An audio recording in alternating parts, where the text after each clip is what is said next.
Tonight, I have the honor of recognizing a remarkable young woman, Olivia Tang, for her courage, her voice, and her strength. Olivia came to our city council to speak during public comment, just like we encourage all members of our communities to do so. She came prepared, thoughtful, and ready to be heard. But instead of receiving the respect and encouragement that every speaker deserves, she was called back up to the podium and questioned, not about her ideas, but about whether she wrote her own speech. That moment wasn't just embarrassing, it was shocking, it was painful. Olivia was left shaken, caught off guard, and deeply hurt. She told me afterward that she felt like her confidence had been taken away, that she felt exposed, judged, all because she stood up to speak and share something important. And yet, despite that experience, she's here again. Not to stay quiet, but to speak up again. That is what real courage looks like. Olivia, I want you to know, I see you, I hear you, and I want you to know you're not alone. Because what I've gone through, something very similar. Recently, I attended the LA 28 Mayors Convening in downtown Los Angeles. It is a meeting to bring all the leaderships to talk about the Olympics that we're gonna have in year 2028. An event that was supposed to be for mayors only. I was proud to represent City of Arcadia, and I was warmly welcomed by other mayors and LA 28 staff. But as soon as Councilmember David Fu saw that I was being acknowledged and welcomed, the energy changed. He was the only city council member there at a meeting made for mayors. And yet, he was the first to speak during introductions. He told the room he was the head of the LA 28 committee, and he pointed out that Arcadia rotates its mayor every 9.5 months. The message that he sent was loud and clear. I'm not important. I don't belong. I won't be around for long. That moment really hurt. His words weren't random. They were meant to take away my position, to make me look small in front of the room, and to leave a mark. It was public, it was sharp, and it was intentional. And this wasn't the first time. Councilmember Fu is an attorney. He knows how to speak well and argue, but he treats this chamber like a courtroom. He doesn't listen, he cross-examines. He doesn't understand, he asks to win. And instead of using his words to support others, he used them to shut people down and make them feel small and take control.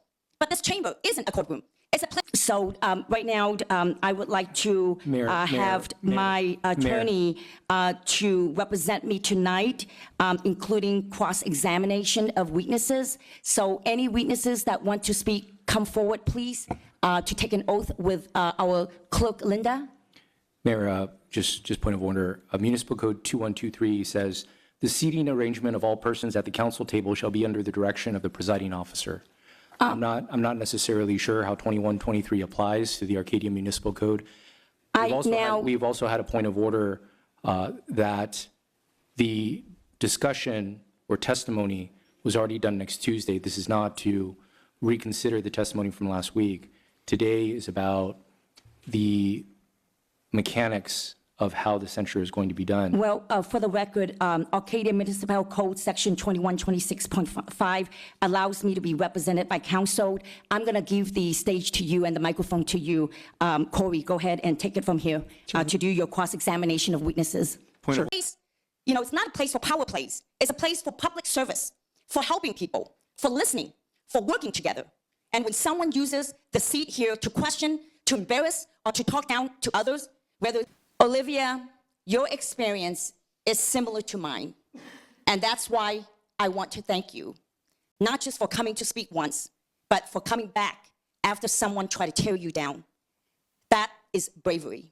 This is leadership, and your voice is exactly what the city needs. And it is now my honor to invite you to take the stage and to speak again. Thank you so much, Mayor Kwan, for inviting me back and to encourage me to come back after everything. I wasn't really planning on really delving into this, but now that you've been so honest about your experiences, I think it's really important that I owe it to you and to the public to share how I've been feeling. For the past city council meetings, I was immediately asked after I made a public comment whether I wrote my speech myself, and that just felt like a punch in the gut. Even after I answered yes, he repeatedly dismissed me and didn't believe me because I didn't have the intelligence or capacity to understand what the city council was talking about. Well-funded development interests. Well-funded development interests. Based on the latest threat of litigation from the unions. And the latest threat of litigation from the unions is sure to further strain our budget. May I ask you if you prepared your remarks yourself? I did, yes. Did you discuss it with anybody else? No, like I guess my family or like people. And honestly, I was completely bewildered because I have done so much, everything in my capacity, to try to learn as much as possible, grow as much as possible, and contribute to the community in every way I see, because this is the community that I love. But all of that was ignored after seeing my face. And one really big reason why I really chose to come here today was to share my story. Because as a young woman, this is not the first time that I've experienced people in positions of power thinking that because they have more qualifications than I do, that they're always going to be correct, and that it's okay to minimize others who don't have those qualifications. But I'm here to say that I know that I'm young. I know that I don't have a graduate degree yet, and that's something that I will not be able to change. It's a fact. But one really big thing that I've A learned big lesson for you to learn. Don't stack lies on lies or sell out to corruption so young. It'll stain you for life. is that even if I don't have all of those things, I have been trying my best to participate. And it doesn't require a college degree to participate in a democracy, because that would be a tremendous disservice to the many highly intelligent, very hardworking people I know in the city of Arcadia who always show up to serve this city, even when they might not have the resources to pursue a college degree. The reason why the city council meeting is public is because complicated issues are supposed to be digested in a way that the lay people can understand. And so it seems like an unreasonable assumption to claim that other people wouldn't be able to understand the overly intelligent or complicated things going on in the city council. Olivia Tan isn't being questioned for her age, gender, or credentials. It's her dishonesty, lack of integrity, and probably trading political favors for her college I just wanted to application. say that this That's has why been she's really getting a hard mayor's experience. Even certificate coming here back just tonight for reading was off really a few difficult for me, scripts. because I know that by the end Now of she's tonight, using I a might straw still man have these words argument to repeated claim against she me, was but I have my challenged point over proven her yet. age or But I credentials, wanted to say which is that troubling I'm for so someone grateful so for being able to young and receive this award, supposedly and to be in a talented. space that says that my voice matters and that I belong. Because after I left that city council meeting, I thought, what even is this democracy if I can't speak up without feeling that I'm going to be attacked for it? Thank you. So I'm going to give you a little bit background of Olivia Tang. Thank